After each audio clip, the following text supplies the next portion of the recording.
लेकिन वह उसके काम का नहीं होता, क्योंकि यह एक स्केटिंग का जूता होता है। उन जूतों के नीचे एक ब्लेड लगी होती है, जिससे चक उसका इस्तेमाल नारियल को काटने में करता है और उसकी सहायता से एक लकड़ी में धार लगाता है और मछलियों को भी पकड़ता है। इसके बाद चक मछली पकाने के लिए आग जलाने की कोशिश करता है, लेकिन वह बार बार कोशिश में नाकाम हो जाता है, जिससे वह काफी फ्रस्ट्रेटेड भी हो जाता है। लेकिन इसके बाद वह फिर से कोशिश करता है और फाइनली आग को जला लेता है।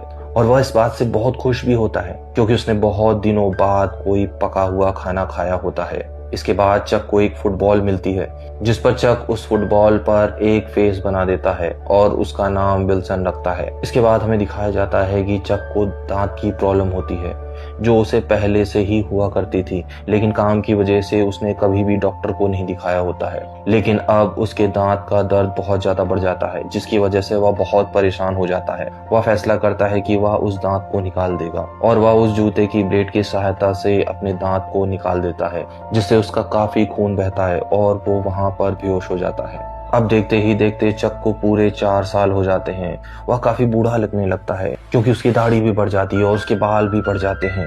लेकिन फिर भी चक हिम्मत नहीं हारता, क्योंकि उसने वहां पर जीना सीख लिया था। उसे वहां पर रहने पे अब कोई भी परेशानी नहीं होती। इन 4 साल में चक ने बहुत सी कठिनाइयों और परेशानियों का सामना किया है। वह अपनी सारी परेशानियों और दुख दर्द अपने दोस्त फुटबॉल से शेयर करता है, जिसका नाम उसने विल्सन रखा होता है। इसके बाद चक को वहां पर एक आवाज सुनाई देती है। वह बाहर जाके देखता है तो वहां पर उसे एक स्टील का सेट मिलता है। वह उसकी सहायता से नाव बनाने की सोचता है।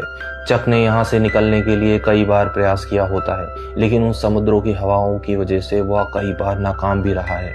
लेकिन एक बार फिर से चक उन नारियल के पेड़ों को काटकर उनकी लकड़ियों को जोड़कर एक बेड़ा बनाता है और उस स्टील को उस नाव में